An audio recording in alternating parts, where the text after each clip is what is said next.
स्वयंपाकघरातील खजिना या आपल्या यूट्यूब चॅनलवर सर्वांचं मनापासून स्वागत। आपल्याला सर्वांना माहित आहे की फळं आपल्या आरोग्यासाठी अत्यंत फायदेशीर असतात। तर याच फळांपैकी आज आपण एका फळाविषयी माहिती घेणार आहोत। त्याचे गुणकारी कोणकोणते फायदे आहेत हे आज आपण या व्हिडिओमधून जाणून घेणार आहोत।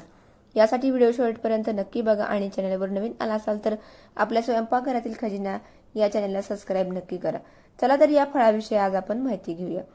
हे फळ आहे डाळिंब। डाळिंब आपल्या आरोग्यासाठी अत्यंत फायदेशीर आहेत। याचे वेगवेगळे गुणकारी फायदे आहेत जे वेगवेगळ्या आपल्या शरीराच्या शारीरिक समस्या आहेत ते दूर करण्यासाठी मदत करत असतात। जेव्हा आपल्याला ताप येतो तेव्हा तापामुळे आपले जे शरीराचं तापमान वाढलेले असतं ती तापमान कमी करण्यासाठी डाळिंब आपल्याला अत्यंत मदत करत असतं। यामुळे जेव्हा ताप येतो तेव्हा आपण हे डाळिंब खाल्ले पाहिजे। यामुळे आपला ताप कमी होण्यासाठी आपल्याला मदत होत असते। तसेच डाळिंब हे रक्तवर्धक आणि शक्तिवर्धक आहे। ज्यांच्या शरीरामध्ये रक्ताची कमतरता आहे ज्याला आपण ॲनिमिया ही म्हणतो, ही ॲनिमियाची समस्या दूर करण्यासाठी आपण डाळिंबाचा रोज एक डाळिंब खाल्लं पाहिजे आणि आपल्या आहारामध्ये याचा समावेश केला पाहिजे। यामुळे एकूणच रक्तवाढीसाठी आणि शक्तिवाढीसाठी डाळिंब अत्यंत फायदेशीर ठरत असतं। जेव्हा काही जणांना विकनेसची समस्या असते किंवा शरीरामध्ये लो एनर्जी आहे असं वाटत असतं तेव्हा त्यांनी सुद्धा त्यांच्या आहारामध्ये रोज एक डाळिंब खायला सुरुवात केली पाहिजे। यामुळे हे एकूणच डाळिंब हे रक्तवर्धक आणि शक्तिवर्धक असं आपल्या शरीरासाठी ठरत असतं। काही जणांना अपचनाची, पोटामध्ये गॅस होण्याची समस्या असते, शौचास साफ न होण्याची आणि काही पोटाच्या वेगवेगळ्या तक्रारी असतात। तर या पोटाच्या वेगवेगळ्या तक्रारी आहेत, शौचास साफ न होण्याची जी तक्रार आहे, या वेगवेगळ्या सगळ्या एकूण तक्रारींवरती रामबाण उपाय म्हणजे हे डाळिंब आहे।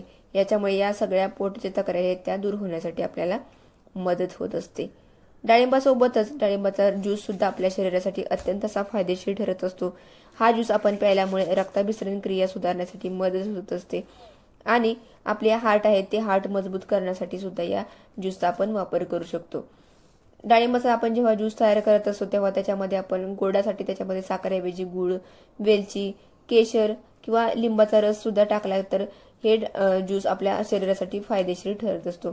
हा ज्यूस आपण पिल्यामुळे आपल्या ज्या हृदयाच्या ज्या रक्तवाहिन्या आहेत त्यांच्यातील अडथळा दूर होऊन रक्ताभिसरण क्रिया सुधारण्यासाठी आपल्याला मदत होते। यामुळे एकूणच डाळिंबाचा ज्यूस आणि डाळिंब आपल्या हार्टच्या संबंधित ज्या काही रक्तवाहिन्या आहेत, हार्ट आपले मजबूत करण्यासाठी आणि हार्ट संबंधित ज्या काही रक्तवाहिन्या त्यांचं आरोग्य सुधारण्यासाठी अतिशय महत्त्वाचे हे डाळिंब आहे। तसेच काही जणांना कितीही दिवस औषध खाल्लं तरीही खोकला जात नाही। यासाठी काय करायचं आहे, डाळिंबाची जी वरची साल आहे ती तोंडामध्ये ठेवायची आणि त्याचा रस आपल्या पोटामध्ये गेला की कितीही दिवसांचा खोकला असेल तर तो खोकला नाहीसा होण्यासाठी आपल्याला मदत होत असते।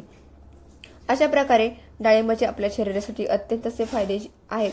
यामुळे आपण आपल्या आहारामध्ये याचा समावेश केला पाहिजे। याच्यामुळे आपला ताप कमी करण्यासाठी मदत होते, रक्त वाढवण्यासाठी तसेच शक्ती वाढवण्यासाठी डाळिंब अतिशय असं उपयोगी आहे। पोटाच्या ज्या काही तक्रारी आहेत, पोटामध्ये गॅस होण्याची जी तक्रार आहे, अपचनाची जी समस्या आहे, ही समस्या दूर करण्यासाठी डाळिंब अत्यंत लाभदायी ठरत असतं। रक्ताभिसरण क्रिया व्यवस्थित सुधारण्यासाठी किंवा हार्ट मजबूत करण्यासाठी, हार्ट संबंधित ज्या काही रक्तवाहिन्या त्यांचं आरोग्य सुधारण्यासाठी डाळिंब अत्यंत प्रभावी ठरत असतं। यामुळे आपण आपल्या आहारामध्ये डाळिंबाचा समावेश केलाच पाहिजे। तसेच जेव्हा आपण डाळिंब खायचं असतं तेव्हा डाळिंब सोलत असतो तेव्हा त्याचे दाणे हे आपण लगेच खाल्ले पाहिजेत। जरा आपण जास्त वेळ ते डाळिंबाचे दाणे तसेच ठेवले तर त्याच्यामध्ये जे काही पोषक घटक असतात किंवा त्याची चव असते तर याची चव आणि पोषक घटक यांचे प्रमाण कमी होण्याची शक्यता असते।